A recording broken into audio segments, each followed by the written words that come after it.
Everyone in this room, everyone watching right now, has had a moment when they feel like quitting, when everything seems too much, too heavy, too impossible.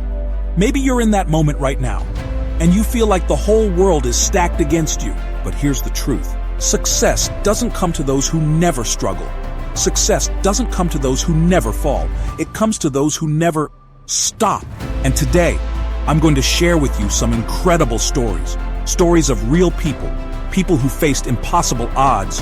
People just like you. And they made it through. And they did it through one thing, just one thing, called persistence. Now let's talk about a man named Harlan Sanders. You may not know the name, but you know the story. This man, he was rejected by 1,009 people. Can you imagine knocking on 1,009 door and hearing no every single time? His dream? To sell a fried chicken recipe. A simple dream, right? But those rejections didn't stop him. He kept going. And because of that, that man became the Colonel Sanders. And his little idea, it's now called KFC, with thousands of restaurants all over the world. But let me ask you, what if he gave up at rejection number 1008? What if he said, that's it, I'm done? Persistence built that empire. And persistence isn't just about fame or success in business. It's about fighting for your life. Let's talk about Bethany Hamilton. At 13 years old, she had her arm taken by a shark. A shark! Imagine being 13, your life just beginning, and having your world flipped upside down in an instant. Most of us would quit. We'd say, it's over. But Bethany, she didn't give up. She got back on that surfboard. Just 1 month later, 1 month after losing her arm. And today, she's a champion. Not just in the water, but in life. A symbol of resilience. A symbol of the power of persistence. Now let's switch to another story. You may have heard of J.K. Rowling, but you might not know what she went through.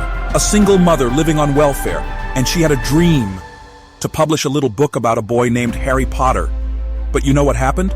Publisher after publisher after publisher said no. 12 rejections.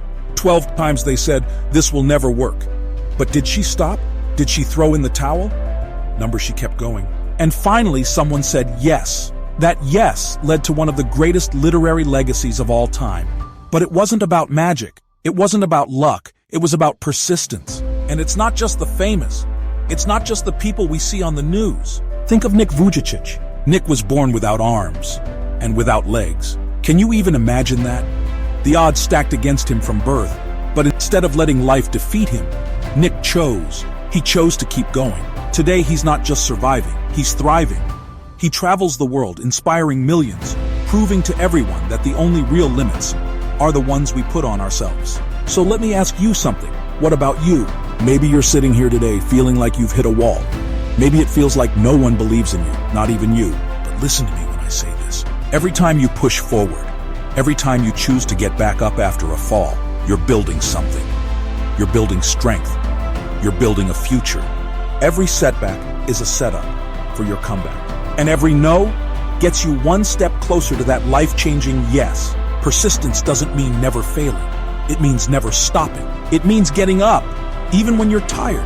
It means taking that next step, even when you feel like you can't take another. Because on the other side of persistence, that's where success lives. As I wrap up, I want you to remember something. Your story isn't over. It's not finished. It's just beginning. And the question you have to ask yourself is simple. Will you persist? Will you push through the pain, the failures, the doubts? Will you keep moving forward? Because if you do, you'll meet a version of yourself that you never thought possible. And that version is who the world is waiting for. So, will you persist?